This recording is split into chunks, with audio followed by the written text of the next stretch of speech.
Good day, all, and welcome to today's class. For today's class, we'll be talking about percentages. We want to learn percentages in an easy way, in a way that it will be easy for us to understand it quickly. Now, the first question that comes to mind is, what is percentage? Now, percentage is just a rate, a number, or an amount in each hundred, or a number or ratio that can be expressed as a fraction of 100. I'll repeat that again.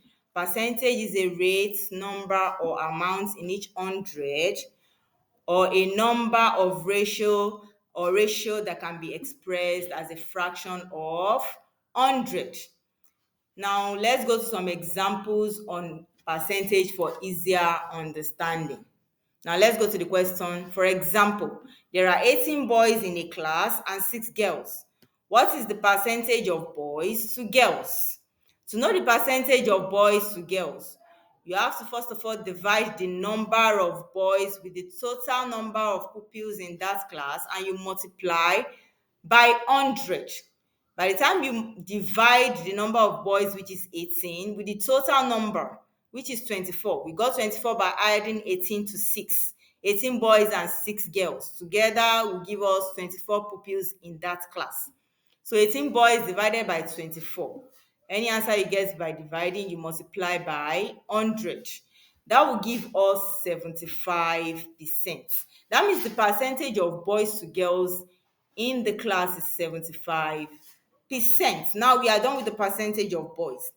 Let's go to the percentage of girls. We already added 18 boys and 6 girls together to give us 24 pupils in total of those in that class. So that means you divide the number of girls, which is 6, by 24. When you divide 6 by 24, the answer you get can be multiplied by 100, or to make it easier, you can say 6 times 100 to give you 600. You can just multiply your numerators. 6 times 100 can give you 600. Then you divide it with 24. That will give you 25%, because when you divide 600 by 24, you will get 25. For those that might not be able to divide big numbers like that, you can use your subtraction method. You can just subtract 24 from 600 consecutively until you get your answer. So that will give us 25%. So therefore, we have the percentage of boys to be 75% and the percentage of girls in that class to be 25%. All you have to do is divide the unit number you have with the total numbers and multiply by 100 to get that particular percentage. Now, understanding percentages in our everyday life. Percentages help us to compare different quantities easily.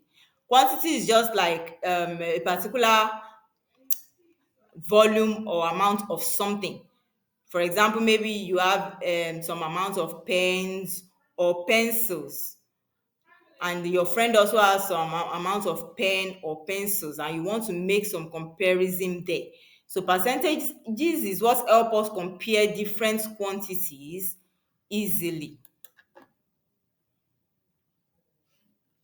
Now, understanding percentage, because we make use of it in our daily life, it helps us to compare, it helps us to understand values when it comes to numbers.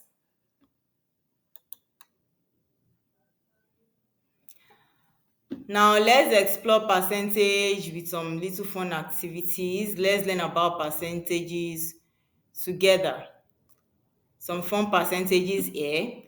Like when you look at the first circle, semicircle here, you will notice that you have 30%.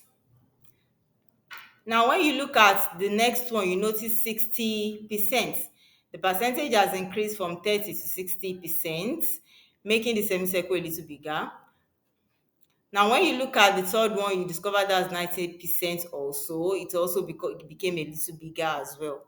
So as the percentages move upward, it's because if it is represented with a shape, it becomes bigger in volume. So that shows for the increase. Now let's look at this short video to help us understand percentages better. Just look at the gold. You notice the gold is fading off. The more the gold fades off, the more the percentage decreases. Now, percentages matter everywhere because there's nowhere we don't have to deal with divisions or fractions or sectionings of numbers and quantities. So, in our everyday lives, we make use of percentages. I believe you have learned something new and something exciting from today's class. Thank you for participating. Enjoy the rest of the day. Thank you. Goodbye.